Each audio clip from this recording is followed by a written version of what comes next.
Welcome back to the channel, guys. If you stick around, I'm gonna show you how to make this rustic countertop for under 40 bucks. Let's get it, y'all. You made that? So this is the current state of the bathroom that we're gonna be working on. Alright, it is not super pretty, I know. But look, you know how I do. I got a 3D model to show you what I'm trying to aim for. Look, I know it's crispy, but look, the only thing we really focus on today is this rustic countertop. Can we highlight it pink for the people? Yeah, right there.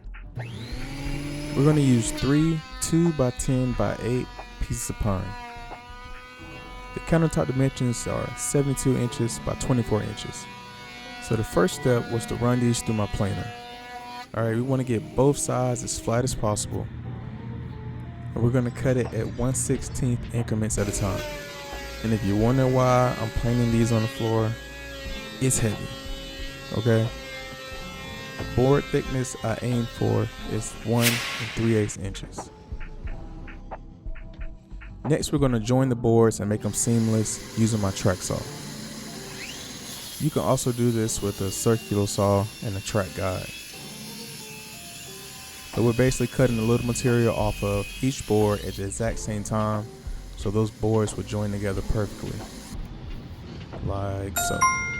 Next, we're going to join these boards together with our number 20 hardwood biscuits.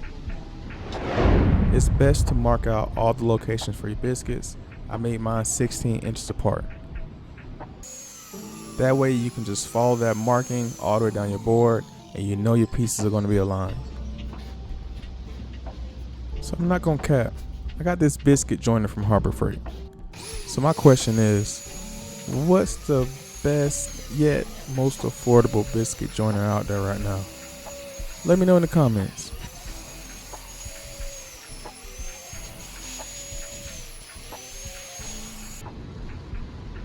So we have all our biscuits in place.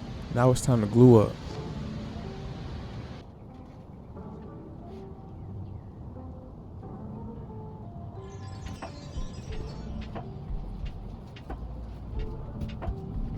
Yeah, I'm not gonna waste y'all time with all the clamping, so I'm just gonna show you, and there you go.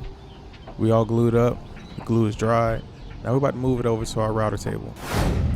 I have a step-by-step video on how to build one of these modular router tables yourself, so you should check it out. So we're gonna use our modular router to surface our countertop. We wanna take off just a fraction of material. You can complete this step with a belt sander as well.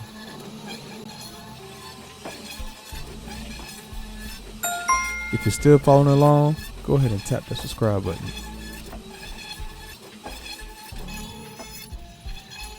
Now our countertop is surfaced, but we do have some phantom lines there. We can get those out with the orbital sander. But next we're going to put our cut saw shaping disc to work. I've been waiting to use these for a good while. These cut saw discs will attach to just your standard angle grinders.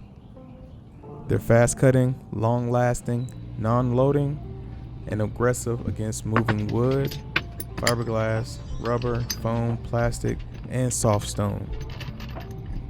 Plus they just look dope, man. So what we're essentially going to do is cut waves into our edge. It's going to give it a rustic, aged look.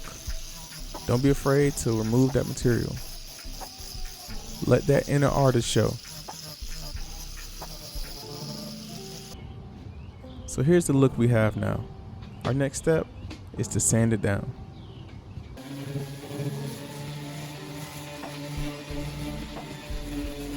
I sanded this using 80 grit, 180 grit, and 320 grit. Be sure to get all the grooves, make it all look smooth. Okay, now we're getting somewhere. Perfect. Be sure to pop the grain by spraying some water and then sand it again with your 320 grit.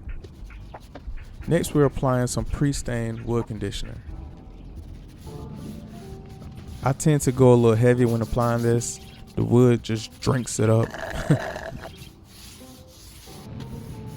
Next, we're adding a dark walnut stain. And I've kind of fell in love with this stain. So my question is, what's your guys' favorite stain to use? Next, we're gonna add 2 coats of triple thick polyurethane. And there you have it. I know it's clean. Look at that edge. You did that. I'll place it in the bathroom and see how it looks. Oh yeah, oh yeah. If this video helped you out in any way, help your boy out and subscribe to the channel. And I look forward to seeing you guys again in the next video when we continue this bathroom build.